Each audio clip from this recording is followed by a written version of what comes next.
Vasam Srivatsankam Kaustubhodbhasitangam Punyopetam Pundarikagataksham Vishnum Vande Sarvalokaikanatha Sashankachakram Sakirita Kundalam Sapita Vastram Sarasiruhe Kshanam Sahara Vakshasthala Shobhi Kaustubham Namabi Vishnum Shirasa Chaturbhujam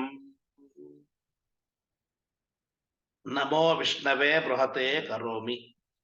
This is an important statement as well as a prayer. Why do you call this as a statement? Vishnave, my obeisance to the Almighty, who is all pervading, Sarva Vyapaka, all pervading. Not only that, who is even gigantic, Brahate, gigantic, unitary, solitary, single, unimaginably gigantic. Why do you say this? Let us analyze this. Namo Brahmana iti paridhanijam triranvaha. This is also called as a mantra of paridhanija. Paridhanija means the wrapper. What do you wrap? There is a ritual called Brahma Yajna, in which the starting and concluding prayers are defined, and this is included as the wrapper. Why do you require a wrapper? Means to make the appearance perfect, we need a wrapper. Whether it is in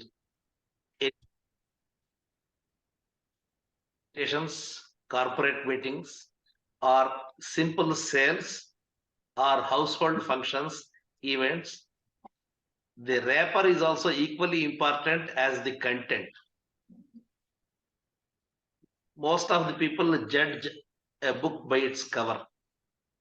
So therefore, the wrapper should be pleasing and appealing.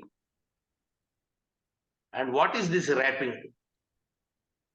Wrapping the Brahma.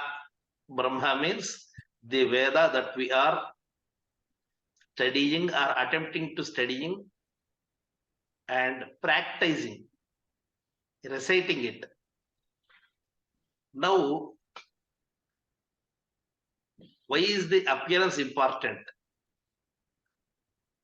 And how do you define a person studying or practicing Veda?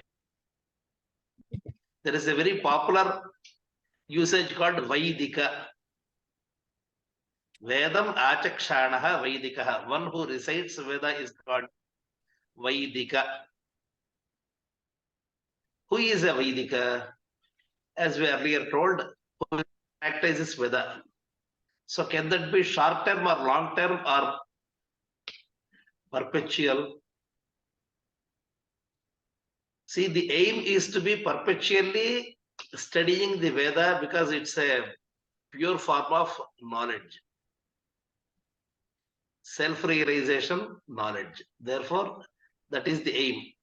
But still we need to lead a normal life, a worldly life. So therefore, we will have a New Year's, say for few hours, few minutes to start with. Few minutes we start reciting the Veda. And we start practicing those mantras at various levels. The first level is said to be the Snana. You might get confused. What has Snana, the bathing, has to do with the mantras? Because no phase of yours, of your life, is without a mantra. Though some of the practices are actually missing in action, no phase of it might sound crude. It even starts with the primary activity of procreation, including the physical relationship between a wife and husband. Even from that point, There is nothing called obscene. Because why Veda is very important and Jnana is important? Because without knowledge, you can't do anything. Even to inseminate, even to impregnate, you need to have the knowledge. What is the correct procedure? What should be the intent? Because the intent is not just lust. It is the intent is to continue the generation, continue the clan, the race with which we are blessed.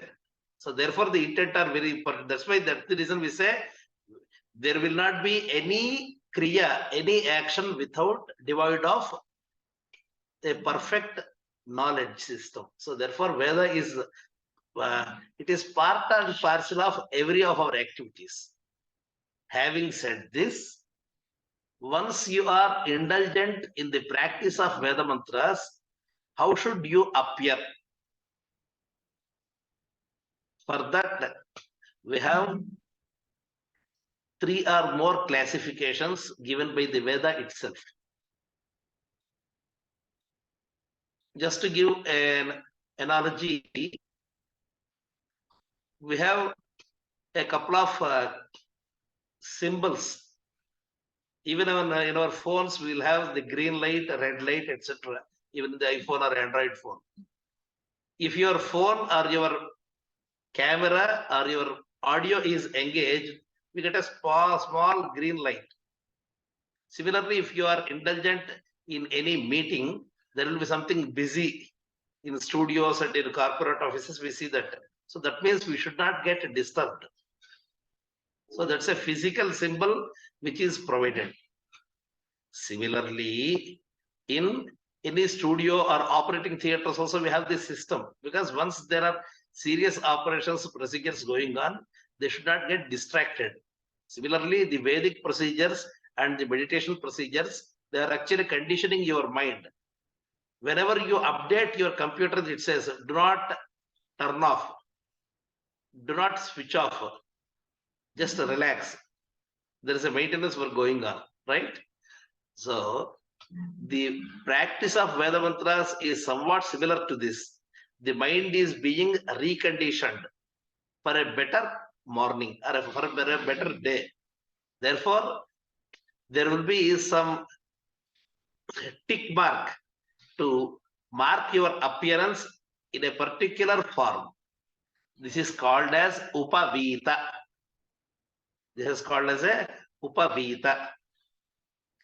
And since all your actions are deemed to be some sort of yajna, Bhagavad Gita very clearly explains there are Dravyamaya Yajnas and Jnanamaya Yajna. Dravyamaya Yajna involves the expenditure. It involves the expenses of physical objects, including money and all other things. Whereas Jnanamaya Yajna does not require any physical object, it requires a churning of the mind. So all these are types of yajnas.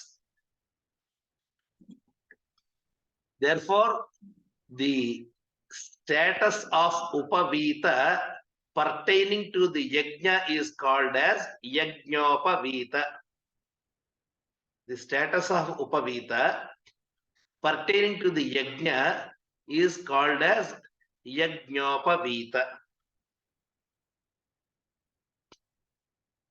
There are several other symbols of physical status, but since a practitioner is expected to keep most of his time dedicated to the practice of Vedas, Yajnopaveeta status is said to be the default status.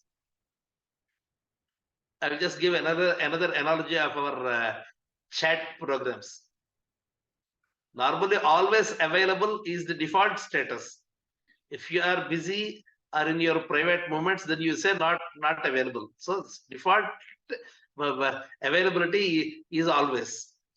Similarly, a person is required to be Yajnopaveeti all the time.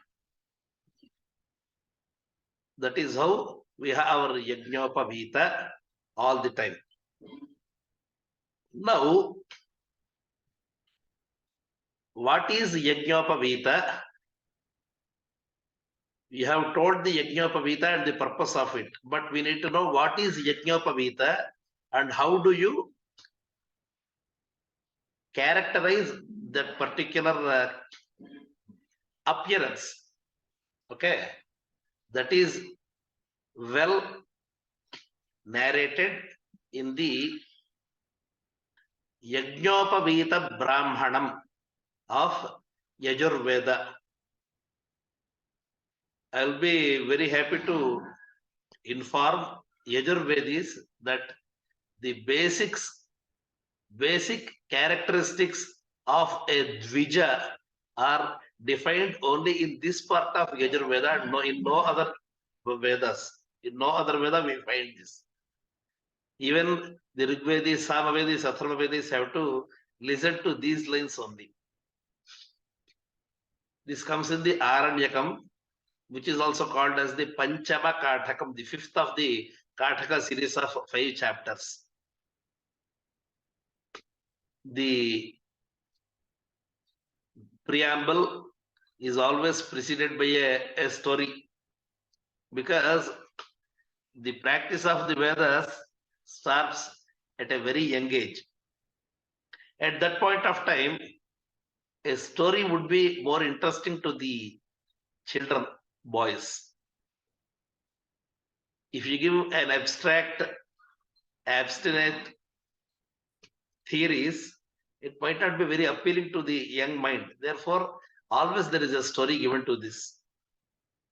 This story is given as Arthavada.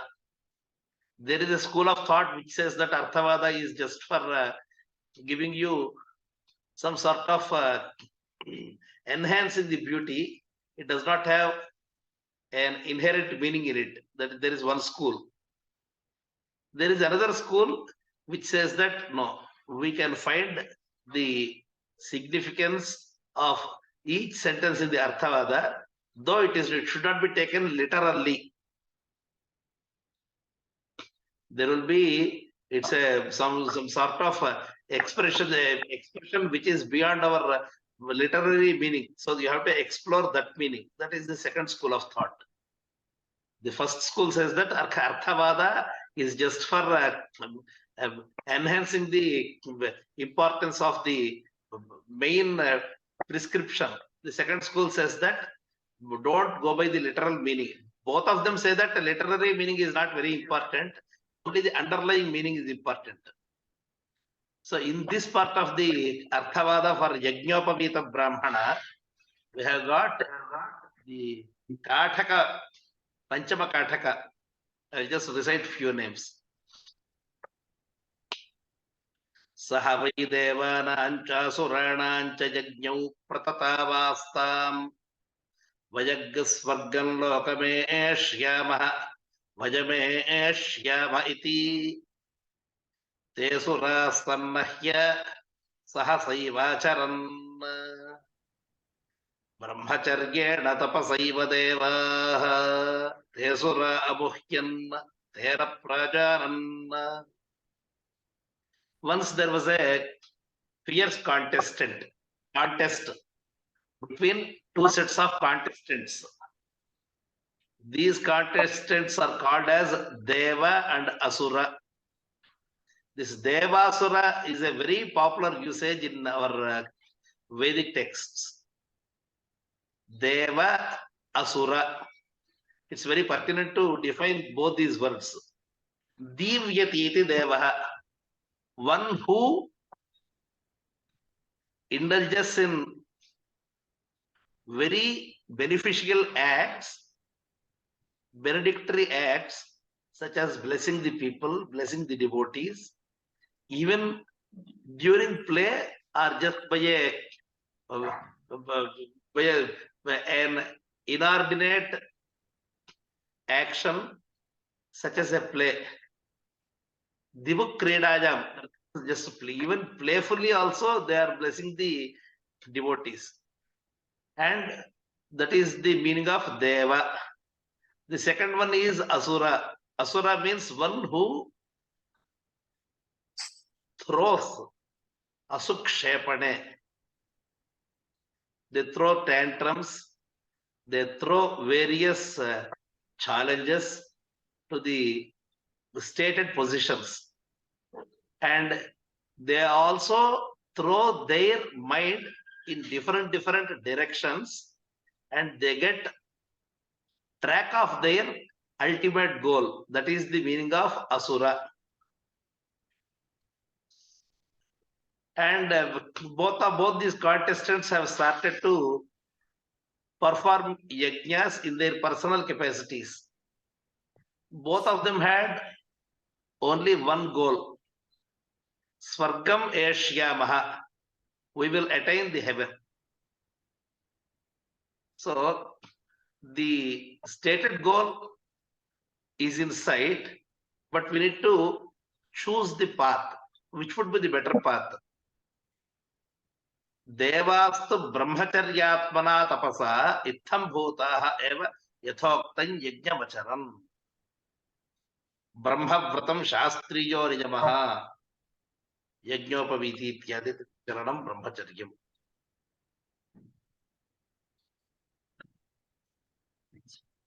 The Devagana has chosen the difficult part of tapas, penance, in the form of brahmacharya, reciting the Vedas, studying the Vedas, understanding its meanings, and nididhyasana or arthanusandhana means not mere recitation, but also to remember the meanings and realize the meanings and applying those meanings. That is the brahmacharya tapas.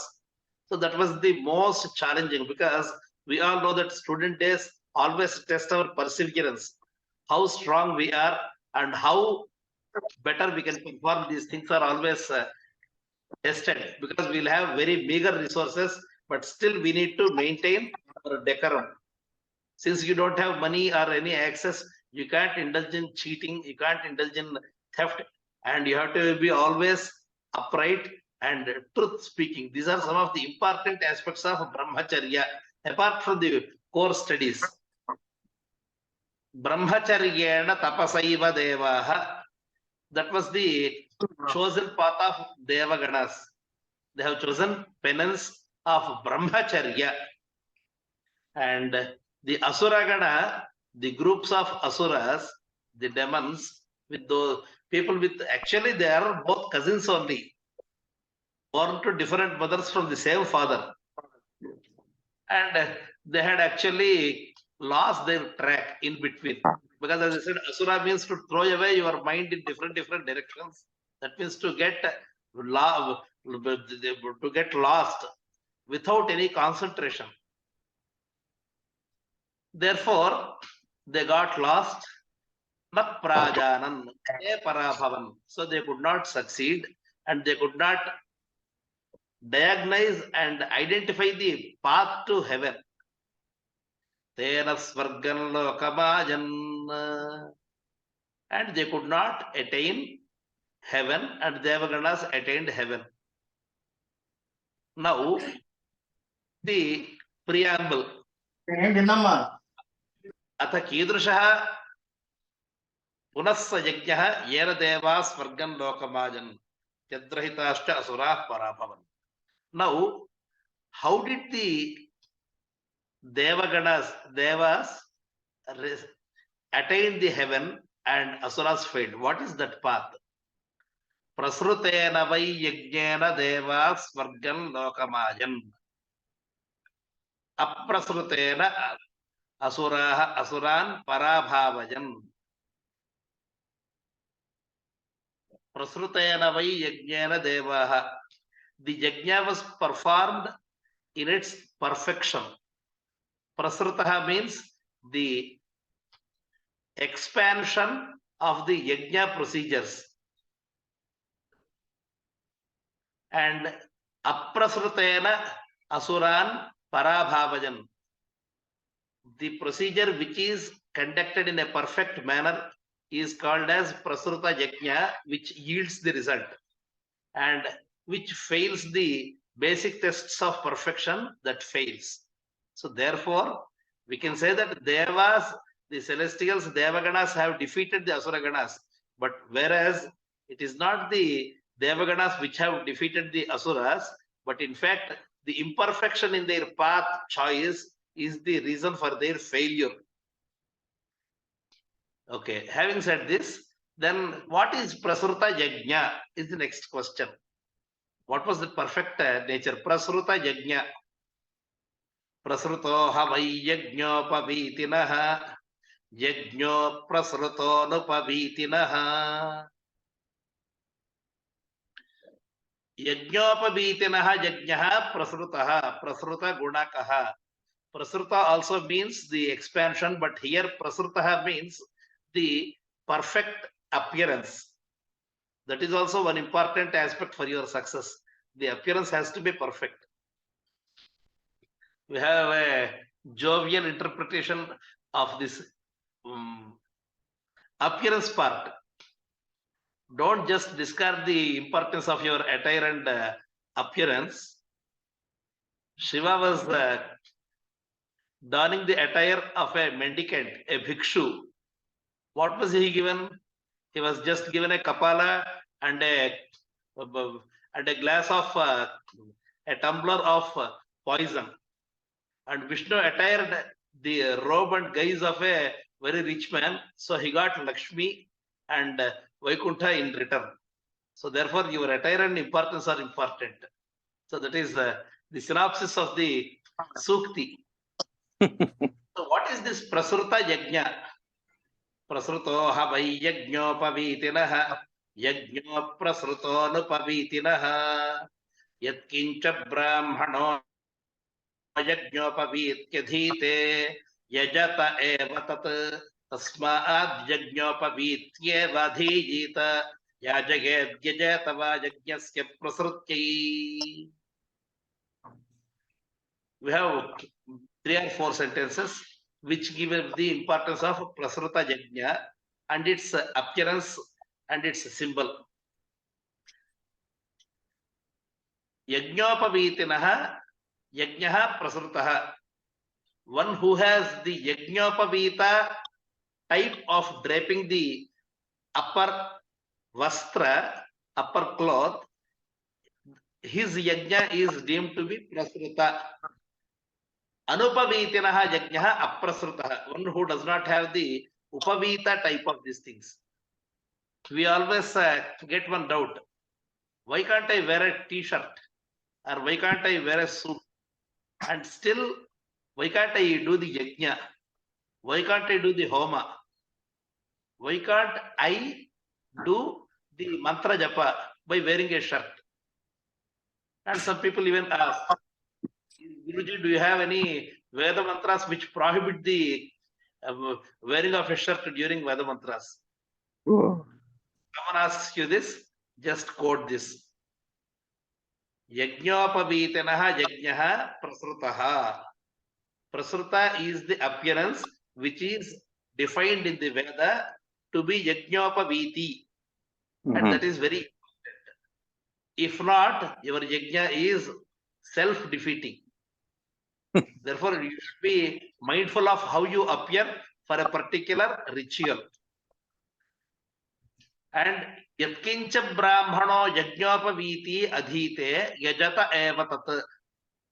If you are studying the Vedas in the Yajnopaveeta procedure, then your Veda is equivalent to Yajna. I will repeat once again. Studying the Veda cannot be treated as a Yajna.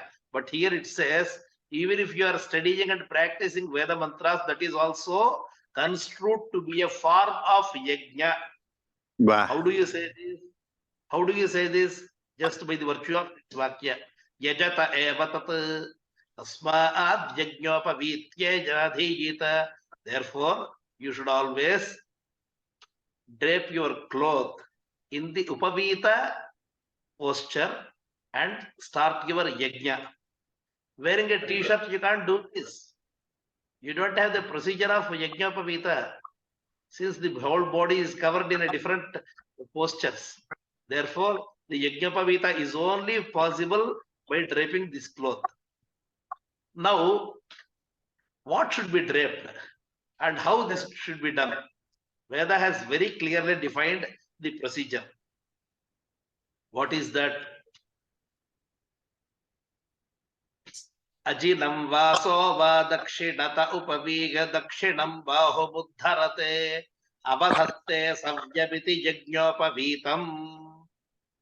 If anyone asks you what is the procedure of getting Yajnopaveeta,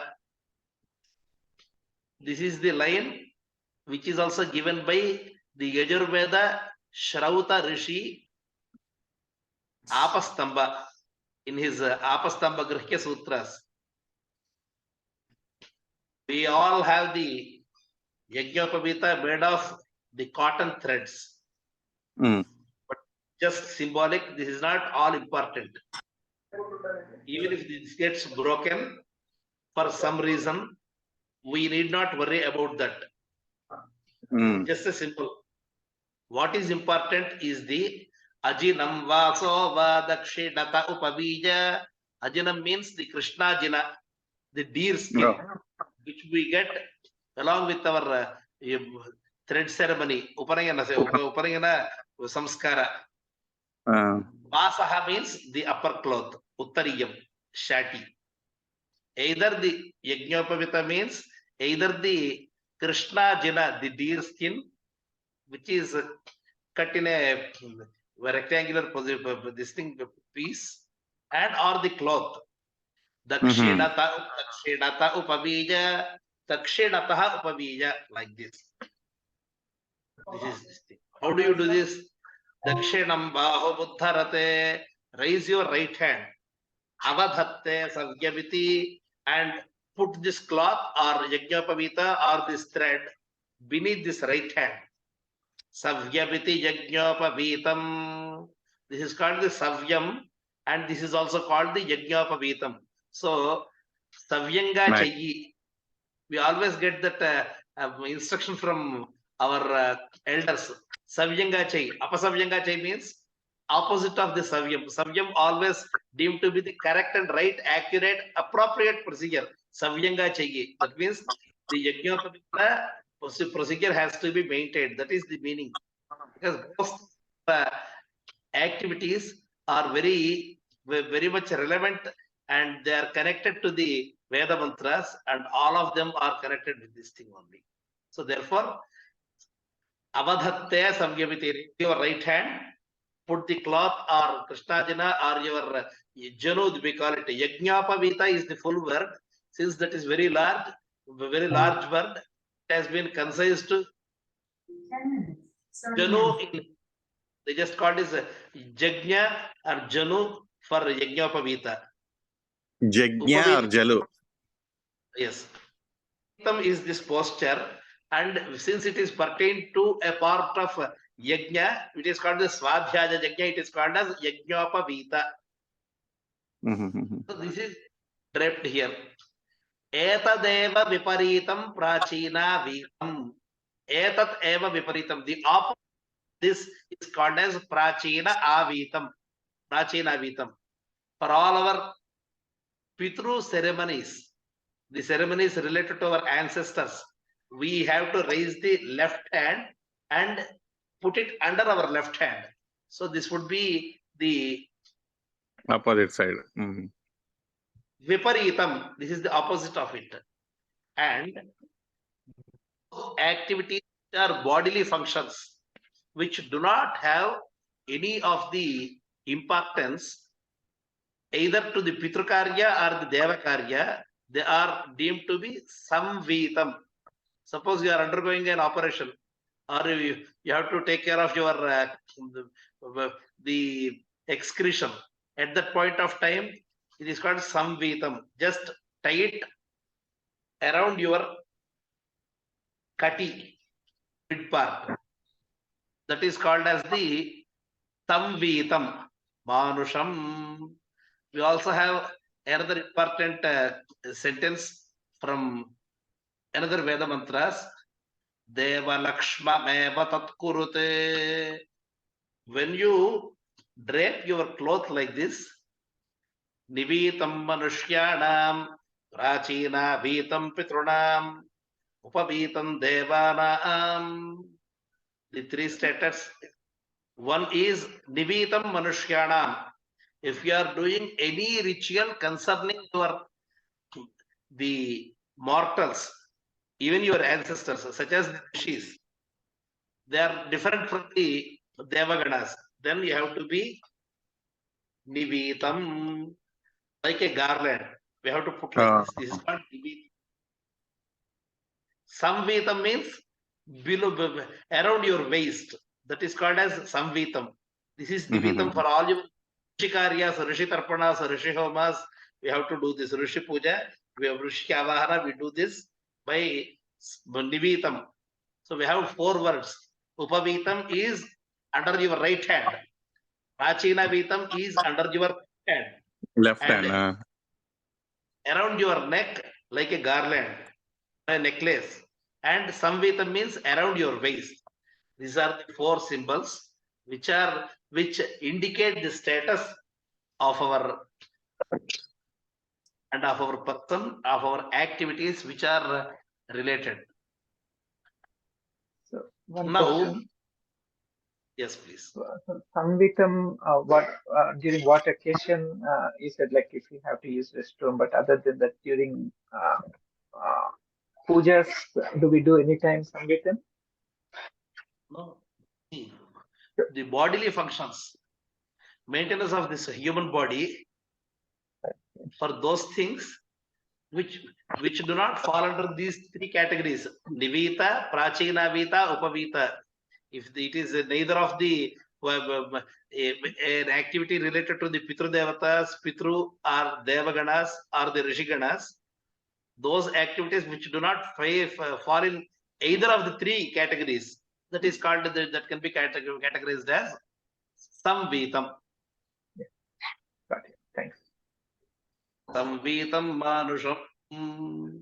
Samveetam, Samam Veetam, Asandvajavalambhanena Veetam Samveetam, Ubhavapi Bahu Yatra Adha Kriyate Tatra Samveetam Manushanam, Manushyanam Swam Bhavati. These are the sentences of Bhattabhaskara Bhashya. Samam Veetam, Asandvajavalambhanena Veetam Samveetam, Ubhavapi Bahu Yatra Adha Kriyate.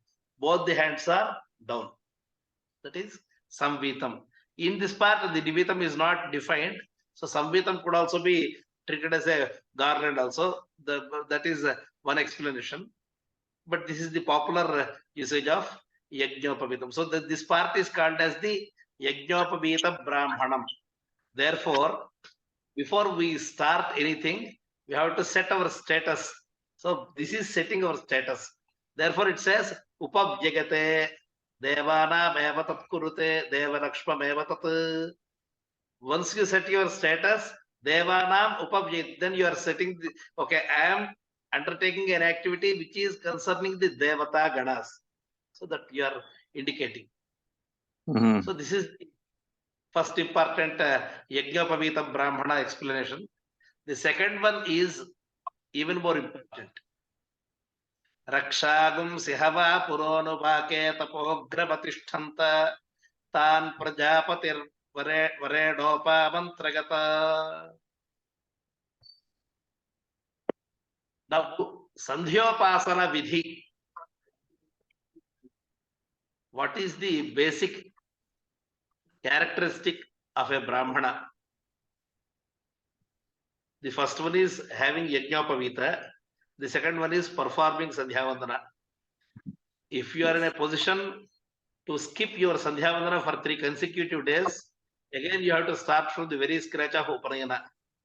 So therefore, unless you are unconscious in coma, you should be never in a position to skip your Sandhyavandana for 3 days. Wow. The ultimate prayaschitta. So therefore, you have to be very careful not to lose our status. If you lose your green card status or citizenship status, we don't know what would happen. This is even more important to define your birth and your family status and the personal status. We also have another Arthavada Vakya. Arthavada, as I said, it enhances the meaning of the description and description. Okay. So part Puronavake. Puronavaka means in olden days. In olden days, Rakshamsi. Rakshamsi is another category of the demons. Very industrious people. We should always understand that even the wicked, evil people, they also are very, very industrious. It is not that they are very lazy. If you are lazy, you will not be able to achieve even good or bad. So they have tried to amass great powers. And with their great effort, they could please the Brahma, the creator. And he said, what do you want? Tani varamavranita adityo no yodha iti. They said, we don't want anything. We want this rising sun and setting sun as our competitor. We want to fight him. And he should be our rival. And Prajapati said, okay, fight it out. Yodha gadbhamiti. And he said, okay, come on, enjoy your bout. Prajapati said, Tasvaduttishthanta gumhavatani rakshagasyadityam yodhaganti yavadastavan vagat. So whenever the sun sets and sun rises, these demons are fighting the Aditya tooth and nail. This is the literal meaning of the story. Now, does this make little sense?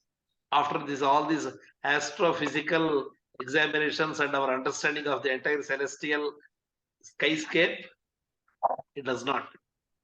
It is not that the current day advancement in the science has made this interpretation absurd.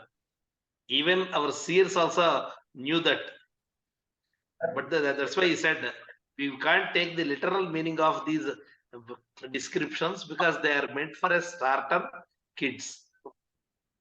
A fascinating story has to be told. But what this fascinating story has, it's behind what is the underlying meaning. I will just explain this and then you will understand why they have said this. Most of the people have never seen the rising sun. And most of them don't have the inclination to see the setting sun. The reasons are very obvious. The morning time, when the sun rises, people would tend to or love to enjoy their finishing stages of sleep. So therefore, we can see now many of the movies, the actors exclaim, oh, it has already, sun has risen. He does not do other work. He just keeps on rising and disturbs our sleep. We are actually not nocturnal creatures. Nocturnal creature is an animal which always loiters in the darkness. We are not that. Our bodies are attuned to the sunrise and sunset. Sunrise is the start of our day and the daybreak, and sunset is actually the opposite of it, conclusion of all the activities. So therefore, the body has to program itself to the natural cycle of sunlight and sunset. That's what all the animals and insects and birds, they all do the same thing. But we haven't. We are actually reprogramming our bodies into a different direction. Therefore, our minds are the Rakshasas here. Whenever there is a rising sun, we get agitated. Oh, it has already, sun has risen and the daybreak has started and our sleep is broken and disturbed. So that is how we are actually making all these things. And the second one is sunset.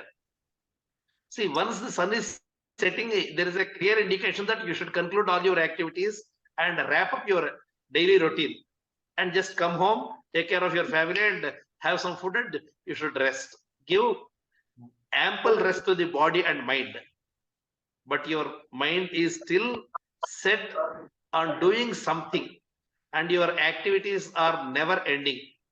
Even in our office jobs, the employers do not relieve the employees in time so that they don't reach home.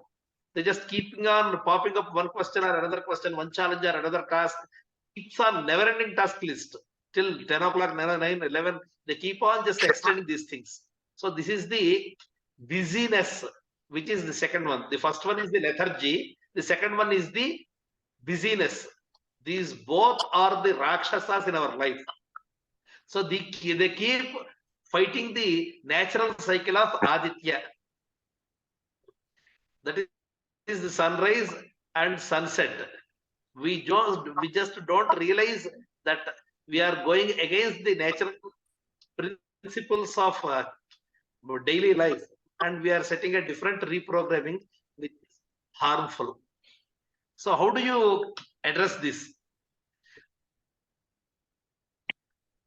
Tani hava etani rakshagumsi gagatriyabhimantritena ambhasasham yanti. To break this monotonous cycle of morning sleep, odd sleeps, and not concluding your activities in time, there is a ritual which is called the Sandhya Upasana. The Upasana means to sitting near. Near whom can you sit? Sandhya means the break.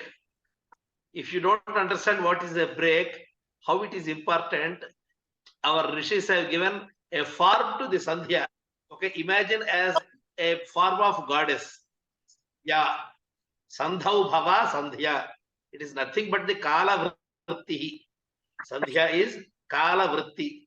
At that particular, a form is attached to that particular state of mind. It is not the exactly the Kala Vritti between the day and night. That intermittent period is called as a Sandhya. It is also the time when you should give break to this mind. This mind is also, it should get activated and it should get deep. So the activation phase and deactivation phase are called the sandhyas. So your mind has to be conditioned towards the deactivation and activation phase. That is called the Sandhyopasana. Now you tell me who does not require this? Anyone with sane mind requires these breaks, activation and deactivation. If you make your mind work perfectly for 12 hours, that is more than sufficient. You need not slog till 18 hours or 19 hours. If your mind is not in a perfect condition, you would drag till the completion, because there is a wonderful management principle. The work expands till the last minute.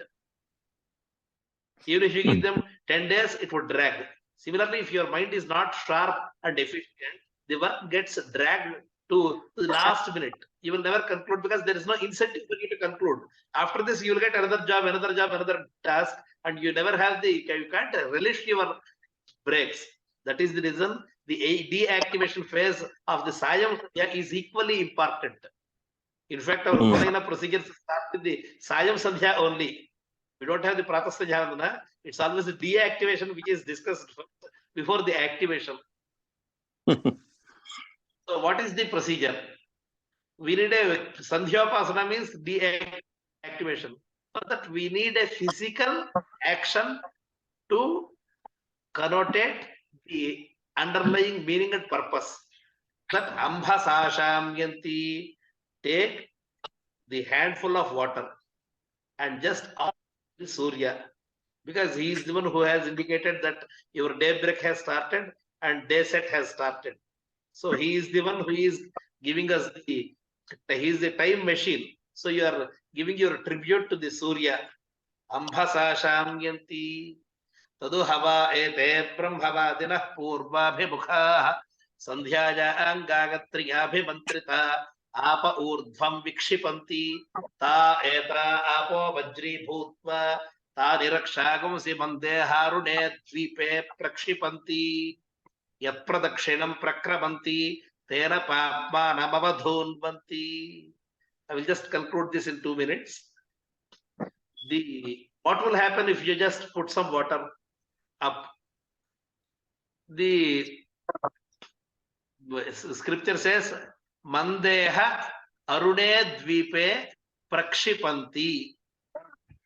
Deha Arune Dvipe Prakshipanti.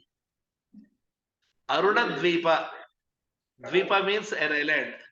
This would consigned. The Rakshasas are consigned to a far off place called Aruna Dvipa. Oh. And the Rakshasas are called as Mandeha. Mandeha Arune Dvipe. But I have a different notion about this Mandeha Aruna Dvipas. Who are the Rakshasas? Because it is very important to identify the pillars of our, which are inhibiting our daily process. Aruna means the red. Aruna always means the red. What is red indicative? The red always indicates that you are indulgent in something. You are over-indulgent in something. Okay. Manda iha means one who has a very little urge to do something. Therefore, mandeha means the lethargy. Manda iha means too little activity. That is during our morning time. Sara badhakanga ollu virusukuntu kusutam kada. That is called the mandeha. Therefore, your mind should be in the mandeha during the night time and Aruna in the morning time. It is these Rakshasas are just notional only. They are not literal. So therefore, your mind is sent to the different directions. The activation phase is the Aruna, and the Mandeha is the deactivation phase, the Sayam Sandhya. Therefore, the mind is thrown towards the different directions by this Sandhya Vandana ritual, which is also indicative of your physical and mental status. Therefore, you should be mindful of these things. And if your mind is actually, it is plucked out from one status and put into the other one, so that means some sort of forceful conversion is happening. Yat pradakshinam prakramanti tena papma namavadhunvanti. Prakramana means march. Prakramana means the marching. So take a break and before concluding your work, take a walk. Prakramanam literally means take a walk. So during your walk time and evening time, before your Sandhyapasana, take at least a small stroll to indicate the activation and deactivation phases. Tena papma namavadhunvanti. Papmanam means all your sinful natures or your forceful natures, they will be curtailed by this walk. So just apply to your daily routine. After getting up, take a small stroll before your Sandhya Vandana. Similarly, evening time also, take a small stroll. Wow. Or some walk. And where you would be able to visualize the Surya Bimba, the rising sun and the setting sun, you will be able to view the Surya Bimba. So this interpretation is pertaining to our daily routine. And what is the philosophical significance of it? That is called the Aditya Abhidhyana. We will deal with this in the next episode. So Yajnopaveeta is the status setting, and Sandhyopasana is indicative of the activation phase and deactivation phase, preceded by some prakramana or followed by a prakramana, means a walk. So these are the physical indicators given by Veda, our daily routine. Because if we need to remain healthy and functional, our mind and body has to be conditioned. So these are the methodologies given by the Veda for our maintenance, daily maintenance. With this to say, we will conclude. నమో విష్ణవే బృహతే కరోమి. Thank you అండి. Thank you అండి. వంశీ గారు, అయినా మీకు next ఏదో అది ఉంది, ఒక క్విక్ క్వశ్చన్ అడగచ్చా అండి? Go ahead. ఇప్పుడు సూర్యోదయం అన్నప్పుడు మరి ఇప్పుడు మనము బ్రహ్మ ముహూర్తంలో లేచాం అనుకోండి, do we have to wait until suryodayam to start the sandhyavandanam, or you can start at Brahma muhurtam time? Okay. What is the best time for Sandhyavandanam? Right. Sabha Tarakopeta, Madhyama Lupta Taraka, Adhama Surya Sahita, Prata Sandhya Tridhamata. From Pratahkara Sandhyavandana, we got 3 classes. Uttama Tarakopeta, when we can spot the stars. So here for the Sandhyavandana time definition, the Chandra, the lunar appearance is not at all important. What is important is the stars, because they don't disappear. Uttama Tarakopeta, as long as we can see the stars on the sky, that is the best time to start your Sandhyavandana. Taraka, in the civil twilight zone, we can't spot those nakshatras, these stars. So that is the Madhyama Kala for Sandhyavandana. The Uttama Kala is once you can spot the stars. Adhama Surya Sahita, worst is once the sun has risen, then it is the worst time. Prata Sandhya Tridhamata, Prata Sandhya is of 3 types. And the second one is the Sayankala Sandhyavandana, it is the reverse. Uttama Surya Sahita, before the sunset you should start. Uttama Surya Sahita, the best time is the sunset. Adhama Lupta Madhyama Lupta Suryaka, the After sunset. Yes. No, not after sunset. See, during the civil twilight zone, there is some twilight still, but Surya is not spotted. That is the average. And Adhama Tarakopeta, once you can spot the nakshatras, that's the worst part. Sayam Sandhya Tridhamata. I see. Sandhya is of 3 types. Thank you. బాగుంది. నేను వంశీ గారు కూడా అదే ఫణి గారు కూడా పెట్టారు, next time ఆయన కూడా జాయిన్ అవుతారు అనుకుంటా దీంట్లో. జయ గురుదత్త వంశీ గారు, చాలా థ్యాంక్స్ అండి, మీ టైం మాకు ఇచ్చారు. Thank you. Jaya Gurudatta. Bye Srikanth.